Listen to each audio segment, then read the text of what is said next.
अऊज़ु बिल्लाहि मिनश्शैतानिर्रजीम बिस्मिल्लाहिर्रहमानिर्रहीम अल्लाहुम्मा सल्लि अला मुहम्मदिन व अला आलि सय्यिदिना व मौलाना मुहम्मदिन व अस्हाबि सय्यिदिना व मौलाना मुहम्मदिन व बारिक व सल्लिम व सल्लि अलैहि। अस्सलाम वालेकुम व्यूअर्स, कैसे हैं आप लोग? खैरियत से हैं? तबीयत ठीक है? उम्मीद है आप सब लोग खैरियत से होंगे। लास्ट जो है ना क्लास, उसमें हमने जर्नल बनाना सीखा था और ये जर्नल मैंने आपके सामने बनाया था, ये आपके सामने है। हमने जर्नल का फॉर्मेट मैंने बताया था कि इसमें सबसे पहला जो है कॉलम वो सीरियल नंबर का होता है, और अगर सवाल में डेट लिखी हुई है तो फिर आपने डेट वाला कॉलम बनाना है, और अगर सीरियल नंबर है तो फिर उसकी हेडिंग में आप सीरियल नंबर लिखेंगे। ठीक है जी। फिर इसके बाद एक पर्टिकुलर्स के लिए कॉलम होता है, एक डेबिट और एक क्रेडिट का। ठीक है। सारा तरीक़ेकार हमने लास्ट टाइम डिस्कस किया था। सिर्फ जो है इम्पॉर्टेंट बात मैं जो फिर से रिपीट करना चाहता हूँ वो ये है कि जो अकाउंटिंग है इसमें फॉर्मेटिंग बहुत इम्पॉर्टेंट है, क्योंकि जितना आपकी फॉर्मेटिंग अच्छी होगी उतना ही आपका जो काम है वो ख़ूबसूरत जो है वो लगेगा, और उसकी प्रेजेंटेशन उतनी ही बेहतर होती चली जाएगी। ठीक है जी। तो आज जो है वो हम इससे अगले स्टेप पे चलेंगे। जर्नल बनाना हमने सीख लिया है, अब हम इससे अगले स्टेप पे चलेंगे, और अकाउंटिंग में जो हमारा पहला ये जो फंक्शन था जिसमें हमने जर्नल बनाना सीखा, उस फंक्शन को हम कहते हैं रिकॉर्डिंग। ठीक है। अब ये हमारा दूसरा फंक्शन आ रहा है जिसको हम कहते हैं क्लासिफिकेशन। टोटल मैंने आपको 4 फंक्शंस बताए थे कि अकाउंटिंग में टोटल जो हैं वो 4 फंक्शंस होते हैं। पहला रिकॉर्डिंग होता है, दूसरा क्लासिफिकेशन होता है, तीसरा समराइजिंग होता है, और चौथा इंटरप्रिटेशन होता है। ठीक है। तो रिकॉर्डिंग का जो प्रोसेस है वो हमने सीख लिया है, उसमें जर्नल हम बनाते हैं और जो बिज़नेस की ट्रांजैक्शन हैं उन्हें जर्नल एंट्री की शक्ल में रिकॉर्ड करते हैं। ठीक है। तो अब ये क्लासिफिकेशन है, तो क्लासिफिकेशन जो है सबसे पहली बात तो ये हमारे अकाउंटिंग का दूसरा फंक्शन है, सेकंड फंक्शन है। ठीक है जी। तो अब इसमें इसकी डेफिनेशन देख लेते हैं। लिखा हुआ है, classification is a process in which every account appearing in the journal will be recorded separately। यानी जब हम जर्नल बना लेते हैं तो जर्नल बनाने के बाद जितने भी अकाउंट हमारे उस जर्नल में अपेयर हो रहे होते हैं, चाहे वो जर्नल में डेबिट हो रहे हों चाहे क्रेडिट हो रहे हों, ठीक है, जितने भी अकाउंट हमारे जर्नल में अपेयर हो रहे होते हैं उनके हमने अलग अलग अकाउंट बनाने होते हैं। ठीक है जी। आगे देखिएगा, लिखा हुआ है, the format in which each account is prepared is known as ledger account या T account। ठीक है। जैसा कि मैंने पहले आपको बताया था कि अकाउंटिंग में हर जो एक्टिविटी है उसको परफॉर्म करने का एक स्पेसिफिक फॉर्मेट है। ठीक है। तो जैसे हमने जो रिकॉर्डिंग का प्रोसेस है वो हमने परफॉर्म किया था जर्नल के फॉर्मेट के अंदर, बिल्कुल इसी तरह से जो क्लासिफिकेशन का प्रोसेस है ये हम परफॉर्म करेंगे लेजर अकाउंट के फॉर्मेट के अंदर। ठीक है। या यूँ कह लें कि क्लासिफिकेशन करने के लिए जो फॉर्मेट हम यूज़ करते हैं उसे हम लेजर अकाउंट या टी अकाउंट कहते हैं। ठीक है जी। मैं एक दफ़ा फिर से आपको ये जो हमने जर्नल बनाया था ये दोबारा से आपको दिखा देता हूँ। इस जर्नल में अब आप देखिएगा कि इस जर्नल में जो हमने बनाया था इसमें कितने जो हैं वो अकाउंट अपेयर हो रहे हैं। अगर हम इनको 1 बाय 1 देखें तो इसमें कैश का अकाउंट है, इसमें बिल्डिंग है, कैपिटल है, फिर बैंक है, कैश जो है वो दोबारा नहीं। इसमें एक और इम्पॉर्टेंट बात है कि जो लेजर अकाउंट हम एक दफ़ा काउंट कर लेंगे उसे हमने दोबारा काउंट नहीं करना। ठीक है। तो कैश है, बिल्डिंग है, कैपिटल है, फिर बैंक है, फिर फर्नीचर है, फिर मिस्टर अली है, फिर परचेजेस हैं, फिर मिस्टर अहमद है, फिर मिस्टर ख़ान है, फिर सेल है, फिर डिस्काउंट रिसीव्ड है, फिर इसके अलावा जो है वो डिस्काउंट अलाउड है, फिर सैलरीज़ हैं। ठीक है। तो ये वो तमाम अकाउंट्स हैं जो इंडिविजुअली इस जर्नल में अपेयर हो रहे हैं। ठीक है। अब जर्नल से लेजर जो बनाना है इसकी नॉर्मली मैं एग्जांपल दिया करता हूँ कि मिसाल के तौर पे एक जगह पे ढेर सारी बुक्स का ढेर लगा हुआ है। ठीक है ना। बहुत सारी किताबें एक ढेर की शक्ल में पड़ी हुई हैं और उसमें अकाउंटिंग की किताबें भी हैं, उसमें बैंकिंग की किताबें भी हैं, उसमें मैथमेटिक्स भी है, उसमें फ़िज़िक्स भी है, उसमें केमिस्ट्री की बुक्स भी हैं, ठीक है।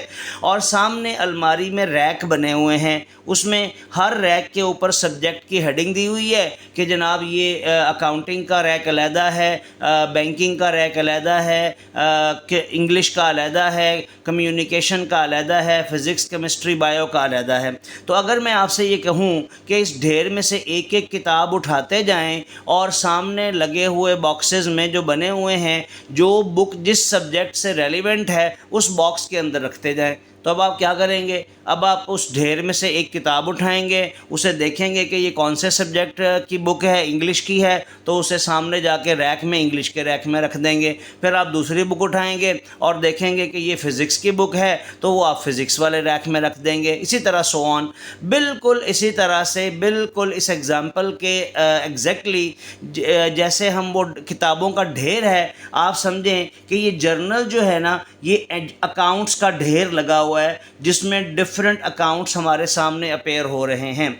अब इस ढेर में डिफरेंट किस्म के अकाउंट हैं। अब हम क्या करेंगे? अब हम इनके अलहदा अलहदा अकाउंट ओपन करेंगे, ठीक है ना। और हर एंट्री जो जिस अकाउंट से रिलेटेड होगी, जो जिस अकाउंट से बिलोंग करती होगी, उस अकाउंट में जाके उसे हम लिख देंगे, ठीक है जी। तो अब पहला काम जो हम करेंगे लेजर अकाउंट बनाने से पहले वो ये है कि हम एक लिस्ट तैयार करेंगे। हम उन तमाम अकाउंट्स की जो इस जर्नल में अपेयर हो रहे हैं, उन तमाम अकाउंट्स की हम एक लिस्ट बना लेंगे।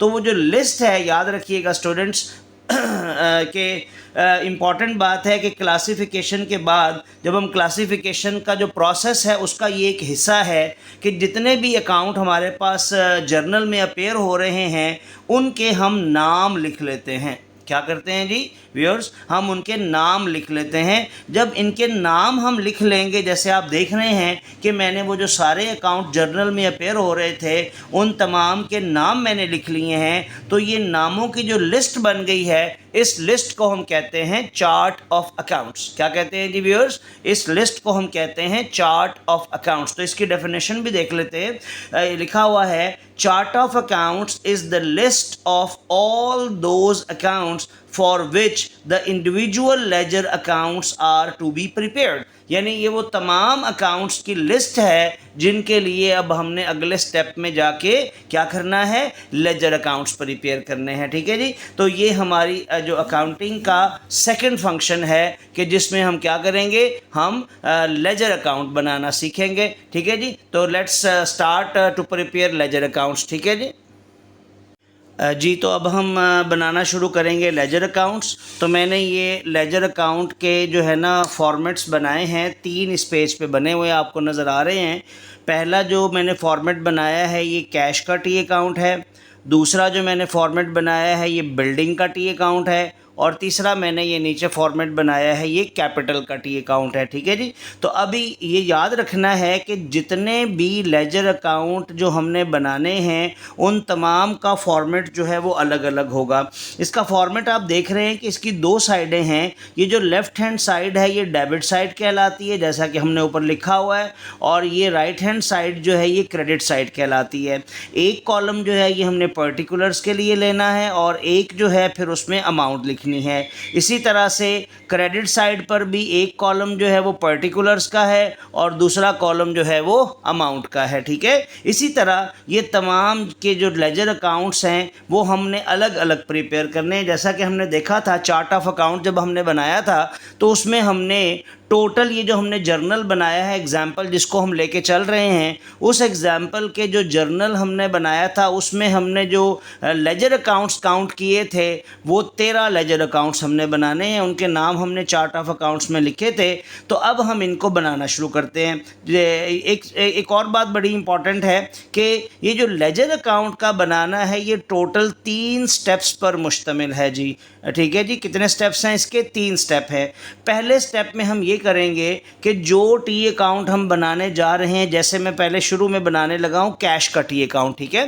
तो कैश का टी अकाउंट जब हम बनाएंगे तो हमने अपने पूरे जर्नल से, ये मैं आपको दिखा दूँ, ये जो हमने पूरा पिछला क्वेश्चन हमने सॉल्व किया हुआ है, ये जो एग्जांपल हम सॉल्व कर रहे हैं उसमें जहाँ जहाँ जिस एंट्री में देख रहे हैं, पहली एंट्री में कैश जो है वो डेबिट हो रहा है, दूसरी एंट्री में कैश जो है वो क्रेडिट हो रहा है, फिर उसके बाद अगर हम ढूंढें तो छठी एंट्री में कैश जो है वो दोबारा क्रेडिट हो रहा है। इस तरह से हमने तमाम एंट्रीज़ में से सिर्फ कैश वाली जो ट्रांजैक्शंस हैं उनको हमने वन बाय वन ढूंढना है और उनको जिस जिस एंट्री में कैश डेबिट होगा उसको हमने यहाँ इस कैश के अकाउंट की डेबिट साइड पर लिख देना है, और जिस जिस अकाउंट में जिस जिस एंट्री में कैश क्रेडिट हो रहा होगा उस अमाउंट को हमने कैश अकाउंट की क्रेडिट साइड पर लिख देना है। तो शुरू करते हैं इसको जी। इसमें सबसे पहले आप देखें तो जो हमारा जर्नल है, इस जर्नल में ये फर्स्ट एंट्री है, इसमें आप देखें तो इस एंट्री में कैश अकाउंट जो है वो डेबिट हो रहा है 5 लाख रुपए से।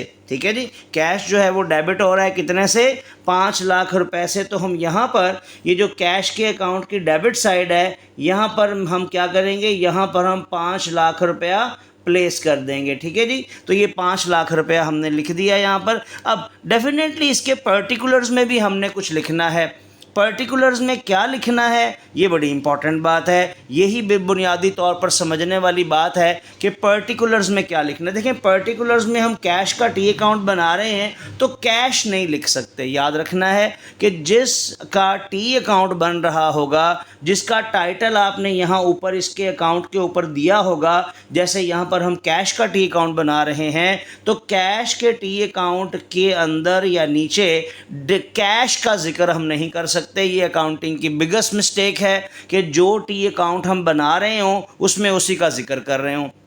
तो अब कैश को तो हम लिख नहीं सकते, तो फिर अगर कैश को नहीं लिख सकते तो फिर किसको लिखें? इसके लिए फिर हमें जो रूल्स बताते हैं वो ये है कि अगर कैश पहली एंट्री में डेबिट हो रहा है तो आपने देखना है कि इसके अगेंस्ट क्रेडिट क्या चीज़ हो रही है। ठीक है ना, तो अगर कैश डेबिट हो रहा है, देखें कैश भी डेबिट हो रहा है और बिल्डिंग भी डेबिट ही हो रही है, तो हमने कैश को देखना है, कैश डेबिट हो रहा है और इसके अगेंस्ट क्रेडिट में क्या है, कैपिटल है। तो यहाँ पर हम क्या करेंगे, रेफरेंस के तौर पर यहाँ पर जहाँ पे हमने ये 5 लाख रुपया लिखा है यहाँ पर हम कैपिटल अकाउंट जो है वो लिख देंगे, कैपिटल का जिक्र कर देंगे। यानी हम बताएंगे कि कैश जो है वो 5 लाख रुपए से डेबिट हो रहा है, किसकी वजह से, कैपिटल की वजह से। ठीक है जी, इसके बाद नेक्स्ट जो है देखें, मैं आगे चलता हूँ। नेक्स्ट ट्रांजैक्शन में आप देखें, दूसरी ट्रांजैक्शन में कैश जो है वो क्रेडिट हो रहा है 3 लाख रुपए से। कैश क्रेडिट हो रहा है कितने से,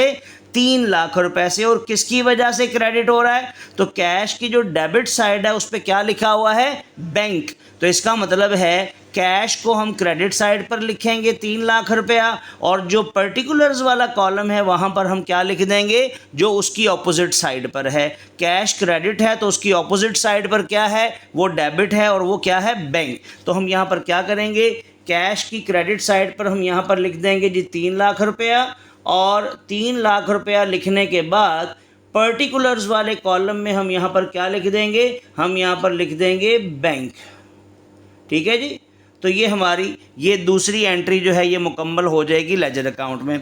फिर इसके बाद अगर हम अगली एंट्री देखें तो अगली एंट्री में, थर्ड एंट्री में कैश का जिक्र नहीं है, फोर्थ एंट्री में देखते जाएं कैश का जिक्र नहीं है, फिफ्थ एंट्री में कैश का जिक्र नहीं है, सिक्स्थ एंट्री में कैश का जिक्र आ गया है फिर से। और इसमें कैश जो है वो अगर आप देखें तो 97,000 से क्रेडिट हो रहा है। गौर करना है कि सिर्फ कैश की अमाउंट को देखना है और किसी अकाउंट की अमाउंट को नहीं देखना, कैश की अमाउंट को देखना है। तो कैश जो है वो क्रेडिट हो रहा है 97,000 से। तो अब कैश जो है वो क्रेडिट है तो उसके ऑपोजिट साइड पर क्या है, यानी उसका डेबिट में क्या है, वो है मिस्टर अहमद। इसका मतलब है कि कैश क्रेडिट हो रहा है 97,000 से, और रेफरेंस के तौर पे हमने क्या लिखना है, मिस्टर अहमद का नाम लिख देना है। तो इस थर्ड एंट्री में कैश जो है वो क्रेडिट हो रहा है, यहाँ पर अगर आप देखें तो मैं क्रेडिट साइड पर लिख रहा हूँ 97,000। ठीक है जी, और हम रेफरेंस में क्या लिख देंगे, रेफरेंस में हम लिख देंगे मिस्टर अहमद का नाम। तो यहाँ पर आ जाएगा मिस्टर अहमद।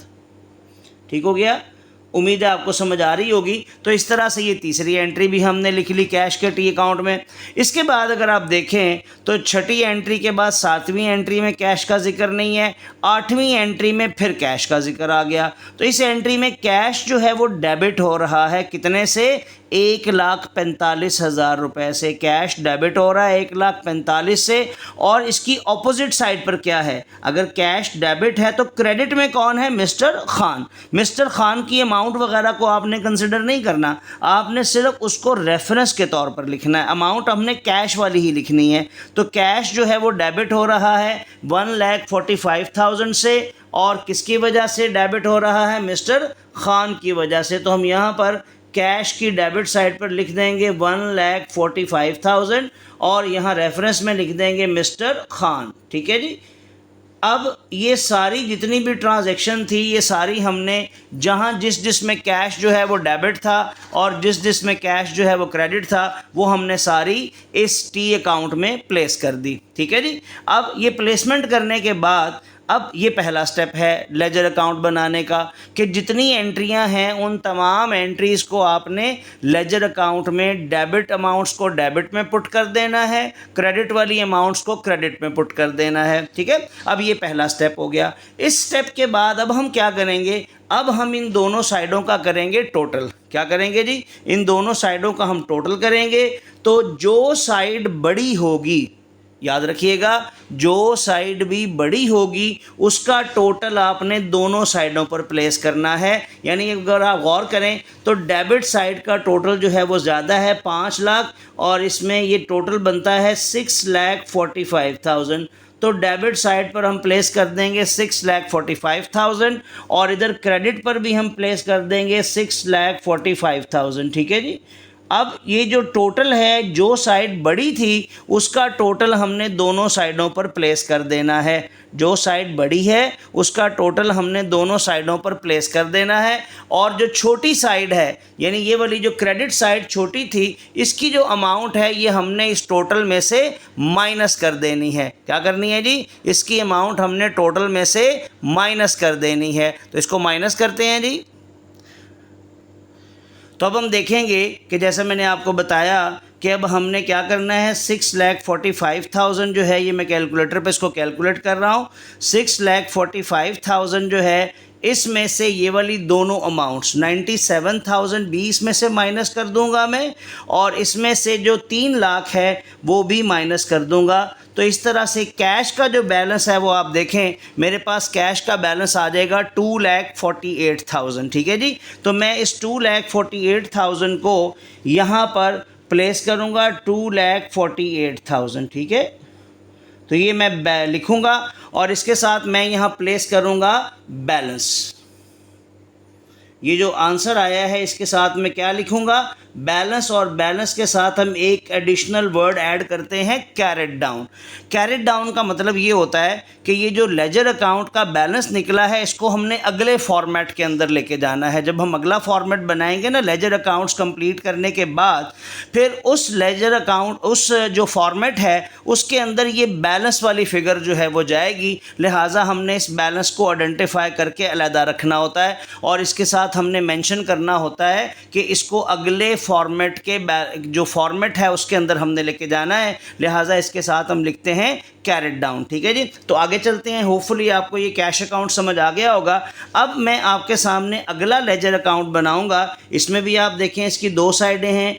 एक के ऊपर मैं लिखूंगा डेबिट साइड और दूसरे के ऊपर यहाँ राइट हैंड साइड पर मैं लिख दूंगा क्रेडिट साइड। ठीक है। तो अब हमने क्या करना है, अब हमने सिर्फ बिल्डिंग अकाउंट को देखना है। किसको देखना है, बिल्डिंग को। तो अब देखते हैं कि हमारा जो जर्नल बना था उसमें बिल्डिंग कहाँ कहाँ हमें नज़र आ रही है। तो बिल्डिंग जो है वो पहली एंट्री में डेबिट हो रही है कितने से, 7 लाख रुपए से। यानी बिल्डिंग डेबिट है कितने से, 7 लाख रुपए से। और इसमें भी वही बात है कि बिल्डिंग में रेफरेंस में पर्टिकुलर्स में बिल्डिंग नहीं लिख सकते। ठीक है। तो बिल्डिंग की ऑपोजिट साइड पर कौन है, बिल्डिंग अगर डेबिट है तो क्रेडिट पे क्या है, क्रेडिट पे कैपिटल है। तो इसका मतलब है कि हम इस अमाउंट को बिल्डिंग की अकाउंट की डेबिट साइड पर लिखेंगे और यहाँ पर हम प्लेस कर देंगे 7 लाख रुपया। ठीक है जी। तो तो ये 7 लाख रुपए से बिल्डिंग जो है वो डेबिट हो जाएगी, यानी बिल्डिंग को हम डेबिट करेंगे, लेकिन यहाँ रेफरेंस के तौर पे हम क्या लिख देंगे, रेफरेंस के तौर पे हम लिख देंगे कैपिटल। यानी बिल्डिंग जो है वो डेबिट हो रही है 7 लाख रुपए से, किसकी वजह से डेबिट हो रही है, कैपिटल की वजह से। ठीक है जी। तो अब इसके अलावा अगर आप देखें तो हमारी तमाम एंट्रीज़ में कहीं और जो है वो बिल्डिंग का जिक्र नहीं है। तो अगर एक ही जगह पे जिक्र है तो डेफिनेटली हम फिर उसी को साथ लेके चलेंगे। तो अब आपने देखना है कि अब इसकी डेबिट साइड पे तो 7 लाख रुपया है, क्रेडिट साइड पे कुछ भी नहीं है। तो अगर क्रेडिट साइड पे कुछ नहीं है तो इससे कोई फ़र्क नहीं पड़ता, जो इसका मतलब है कि डेबिट वाली साइड बड़ी है। तो जो डेबिट का टोटल है 7 लाख रुपया, इसी को हमने क्या करना है, दोनों साइडों पर यानी डेबिट साइड पर भी लिख देना है और क्रेडिट साइड पर भी लिख देना है। और इधर चूँकि राइट हैंड साइड पर, क्रेडिट साइड पर यहाँ माइनस करने के लिए कुछ भी, जैसे यहाँ पर आपने देखा था कि यहाँ कैश के अकाउंट में हमारे पास माइनस करने के लिए 2 फिगर्स थी, तो हमने इस टोटल 6,45,000 में से ये दोनों फिगर्स 97,000 और 3 लाख हमने दोनों माइनस की थी, तो देन हमारा आंसर आया था 248। लेकिन अब बिल्डिंग में कोई और अमाउंट हमारे पास लिखने के लिए नहीं है, तो लिहाजा इसी अमाउंट को हम यहाँ पर बैलेंस में मेंशन कर देंगे और इसके साथ हम लिख देंगे बैलेंस, और बैलेंस के साथ जैसे मैंने आपको बताया कि हम लिख देंगे कैरेट डाउन। यानी इस जो अमाउंट है बैलेंस की, इसको हमने अगले फॉर्मेट के अंदर लेके जाना है। ठीक है जी। अब इसके बाद अगला जो लेजर अकाउंट है वो है हमारे पास कैपिटल का लेजर अकाउंट। ये इंपॉर्टेंट है, इसको समझिएगा, इसमें एक बड़ा इंपॉर्टेंट पॉइंट आ रहा है, वो मैं आपको समझाता हूँ। देखिए अब कैपिटल जो है अगर आप गौर करें तो पहले तो हम इसकी दोनों साइडों पर लेफ्ट हैंड साइड के ऊपर लिख देंगे डेबिट और राइट हैंड साइड के ऊपर हम लिख देंगे क्रेडिट। ठीक है जी। अब हमने देखना है कि अब कैपिटल कौन कौन सी एंट्री में आ रहा है। तो कैपिटल देखें तो कैपिटल पहली एंट्री में अगर आप गौर करें तो पहली एंट्री में कैपिटल क्रेडिट हो रहा है 12 लाख रुपए से। गौर से सुनना है, ये बड़ा इंपॉर्टेंट पॉइंट है। कैपिटल अकाउंट जो है वो क्रेडिट हो रहा है 12 लाख रुपए से, लेकिन इसकी डेबिट साइड पर 2 चीज़ें आ रही हैं, यानी बिल्डिंग भी आ रही है और कैश भी आ रहा है। ठीक है। लिहाजा अब हमने कैपिटल को की क्रेडिट साइड पर रेफरेंस में एक चीज़ नहीं लिखनी बल्कि दोनों लिखनी है। ठीक है। ये इंपॉर्टेंट बात है कि अगर एक अकाउंट जो है वो क्रेडिट हो रहा है और उसकी डेबिट पर एक से ज़्यादा अकाउंट आ रहे हैं, तो जब आप उसे लेजर अकाउंट में लेके जाएंगे तो उन दोनों अकाउंट्स का जिक्र करेंगे जो उसकी अपोजिट साइड पर थे। यानी अब इंपॉर्टेंटली देखिएगा कि अब हमने क्या करना है, जब हमने कैपिटल अकाउंट में इस अमाउंट को क्रेडिट करना है तो ये 2 अमाउंट्स अब आ जाएंगी। पहले हम इसको क्रेडिट करेंगे कैश से, यानी कैपिटल अकाउंट जो है वो कैश की वजह से क्रेडिट है, कितनी अमाउंट से, 5 लाख रुपए से। तो 5 लाख रुपया हम कैश के रेफरेंस के सामने लिख देंगे और फिर उसके बाद आ जाएगा बिल्डिंग का रेफरेंस। तो हम क्या करेंगे, बिल्डिंग की अमाउंट जो है वो 7 लाख रुपया है। तो इस तरह से हमारे पास ये टोटल कैपिटल 12 लाख रुपया देखें पूरा हो जाएगा। कैपिटल को हमने टोटल 12 लाख रुपए से क्रेडिट करना था, लेकिन चूंकि उसकी डेबिट साइड पर 2 चीज़ें थी, लिहाजा उन दोनों को रेफरेंस के तौर पे हमने इस्तेमाल करना है। कैश के सामने कैश की अमाउंट लिखें 5 लाख और बिल्डिंग के सामने बिल्डिंग की अमाउंट लिखें। ठीक है जी। अब आप गौर कीजिएगा कि अब इसकी क्रेडिट साइड पर टोटल जो है, डेबिट साइड पर तो कुछ भी नहीं है, तो क्रेडिट साइड का टोटल आ जाएगा हमारे पास 12 लाख रुपया। ठीक है। अब इस 12 लाख रुपए को हम क्या करेंगे, दोनों साइडों पर प्लेस कर देंगे। ठीक है जी। तो ये 12 लाख रुपया दोनों साइडों पर प्लेस हो जाएगा। अब डेबिट साइड पर माइनस करने के लिए हमारे पास कुछ भी नहीं है, तो ये सारा बैलेंस, ये सारी की सारी अमाउंट जो है ये इसी तरह से बैलेंस में हमारे पास आ जाएगी। और यहाँ पर हम इसके साथ लिख देंगे बैलेंस। क्या लिख देंगे इसके साथ जी, यहाँ पर इसके साथ हम लिख देंगे बैलेंस कैरेट डाउन। ठीक है जी। तो ये इस तरह से हमारा ये टी अकाउंट जो है ये कैपिटल का ये भी मुकम्मल हो जाएगा। ठीक है जी। तो ये मैंने आपके सामने 3 अकाउंट्स बनाए हैं। इसी तरह से मैंने बाकी के सारे लेजर अकाउंट्स भी प्रिपेयर कर दिए हैं, मैं आपको दिखा देता हूँ। ये मैंने इसके बाद प्रिपेयर किया है, ये अगर आप देखें तो ये मैंने 3 टी अकाउंट इस पेज पर मैंने बनाए हैं। कैपिटल का टी अकाउंट है, फिर उसके बाद फर्नीचर का टी अकाउंट है, फिर उसके बाद मिस्टर अली का टी अकाउंट है, ठीक है जी। फिर इसी तरह से अगर आप देखें तो मैंने और भी टी अकाउंट्स बना के रखे हुए हैं। ये देखें इस पेज पर अब मैंने टोटल 4 टी अकाउंट्स बनाए हुए हैं जी। 4 टी अकाउंट्स कौन कौन से हैं इस पेज पर? इस पे परचेज़ का टी अकाउंट बना हुआ है, मिस्टर अहमद का टी अकाउंट बना है, खान का टी अकाउंट बना है और सेल का टी अकाउंट बना है। ये आप रेफरेंस के लिए देख लीजिएगा, इनको बनाइएगा कि ये इसी तरह से बनने चाहिए, ठीक है। फिर इसके बाद मैं अगले पेज को टर्न करता हूँ तो अगले पेज पर ये मैंने जो बाकी के 3 टी अकाउंट हैं ये भी मैंने बना दिए हैं। ये 3 टी अकाउंट कौन कौन से हैं? एक डिस्काउंट रिसीव्ड का टी अकाउंट है, एक डिस्काउंट अलाउड का टी अकाउंट है और एक सैलरी का टी अकाउंट है, ठीक है। तो ये सारे लेजर अकाउंट में फिर से एक दफ़ा आपको दिखा देता हूँ सारे लेजर अकाउंट्स। तो ये देखें, ये पहले लेजर अकाउंट है कैश का, फिर उसके बाद है बिल्डिंग का, फिर उसके बाद है कैपिटल का टी अकाउंट, ठीक है। क्लियर करके देख लीजिएगा इसको, ठीक है। फिर उसके बाद अगले पेज पर ये मैंने बैंक का टी अकाउंट बनाया है, फिर फर्नीचर का टी अकाउंट है। इनके बैलेंसेस देखे निकले हुए हैं, किसी का बैलेंस डेबिट साइड पर आ रहा है तो किसी का बैलेंस क्रेडिट साइड पर आ रहा है, ठीक है। तो ये रेड कलर से मैंने बैलेंसेस लिखे हुए हैं, ठीक है। तो फर्नीचर और मिस्टर अली का टी अकाउंट है। फिर इसके बाद अगर आप देखें तो इस पेज पर मैंने फिर से 3 टी अकाउंट बनाए हुए हैं। डिस्काउंट रिसीव्ड है, डिस्काउंट अलाउड है और सैलरी का टी अकाउंट है, ठीक है जी। और फिर इसके बाद ये दूसरी साइड पर आखिरी के 4 टी अकाउंट हैं, ठीक है जी। ये कौन कौन से हैं देख लीजिएगा, purchase account, mister Ahmed account, mister Khan account और सेल्स अकाउंट, ठीक है। तो 3 अकाउंट मैंने आपको प्रिपेयर करके दिखा दिए हैं। उम्मीद है इससे आपको टी अकाउंट्स बनाने की समझ आ गई होगी। अगर फिर भी इसके बावजूद कोई आपको प्रॉब्लम है तो काइंडली कमेंट सेक्शन में क्वेश्चन ज़रूर कीजिएगा। अगर वीडियो पसंद आई है तो इसको लाइक कीजिएगा, सब्सक्राइब भी कीजिएगा और अपने दोस्तों के साथ शेयर भी कीजिएगा। Thank you very much. अल्लाह हाफ़िज़।